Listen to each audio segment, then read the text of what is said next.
The Cabin in the Woods That Shouldn't Exist. A long horror mystery story for sleep and night listening.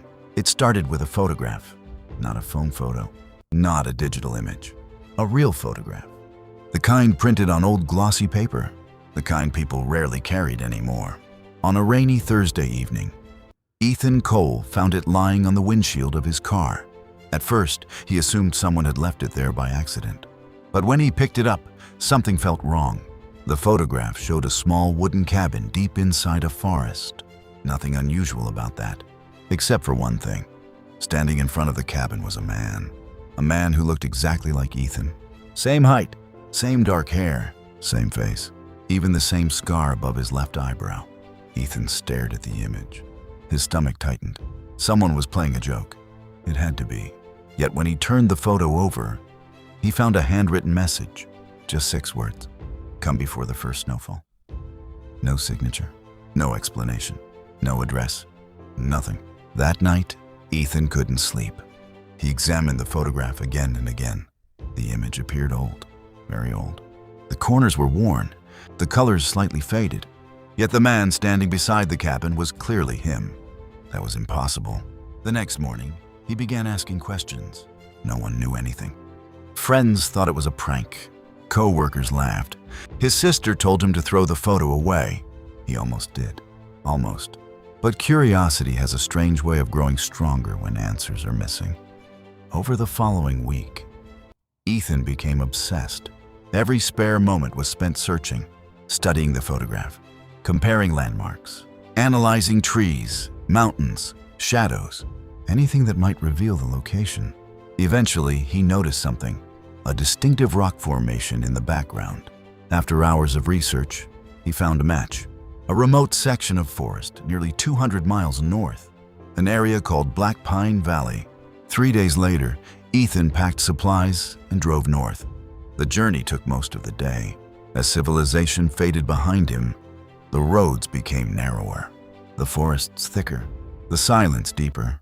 By late afternoon, he reached Black Pine Valley. The place felt untouched by time. Towering pine trees blocked much of the sunlight. Fog drifted lazily between the trunks. Even the air seemed older somehow. Locals at a nearby gas station gave strange reactions when he mentioned the forest. One old man stared at the photograph for several seconds, then slowly handed it back.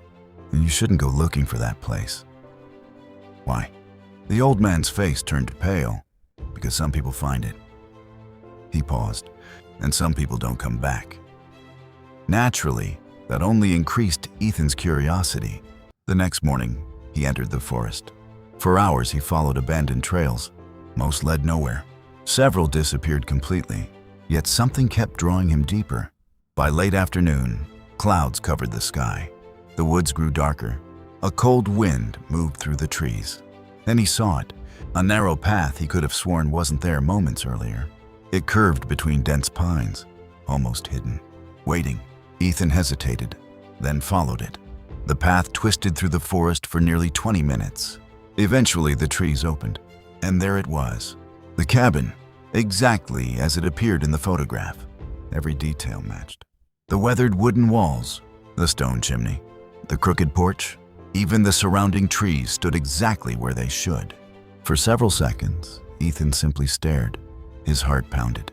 The cabin was real, which meant the photograph was real, which meant something else was happening, something he couldn't explain. The front door stood slightly open. A faint light glowed inside. Ethan approached carefully. The forest behind him seemed unnaturally quiet. No birds, no insects, nothing. Only silence. He pushed the door open. The hinges creaked softly. Inside, the cabin looked lived in. A fire burned gently in the fireplace. A kettle sat on the stove. Books lined wooden shelves, yet nobody was there. At least, not at first glance. Then Ethan noticed something sitting on a small table, another photograph. With trembling hands, he picked it up. His blood ran cold. The image showed him, standing inside the cabin, holding the exact photograph he now carried. On the back were written 4 words.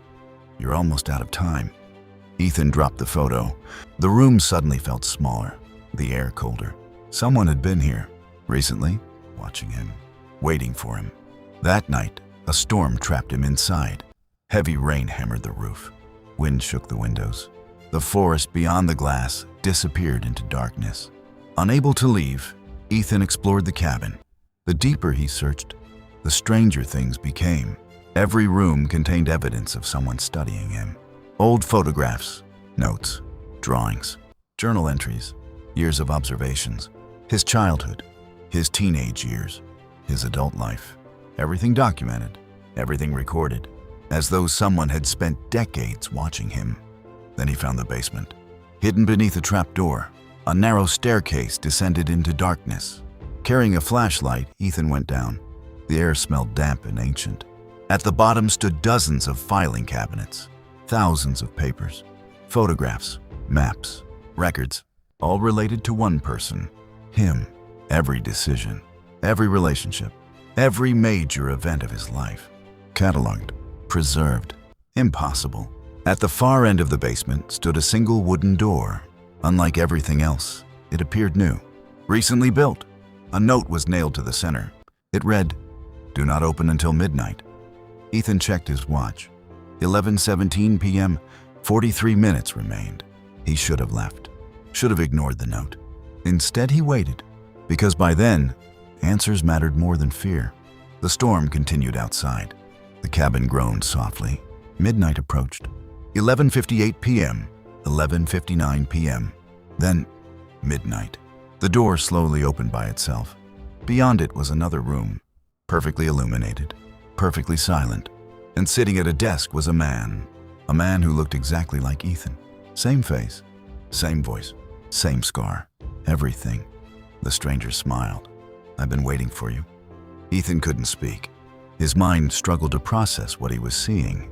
"Who are you?" The man leaned back calmly, then gave an answer Ethan would never forget. "I'm the one who stayed." The story continued for hours. The stranger claimed the cabin existed outside ordinary time, a place where different versions of lives intersected, different choices, different paths, different futures. Every few years, one version arrived, looking for answers, just as Ethan had. Some stayed, some left, some disappeared. As dawn approached, Ethan faced a choice: stay in the cabin forever, learn every secret, every possibility, every version of himself, or leave, return to his ordinary life, never fully understanding what he had witnessed. When morning arrived, the cabin was gone. The clearing stood empty. No building, no path, no photographs, nothing. Only forest, only silence, only a single piece of paper lying on the ground.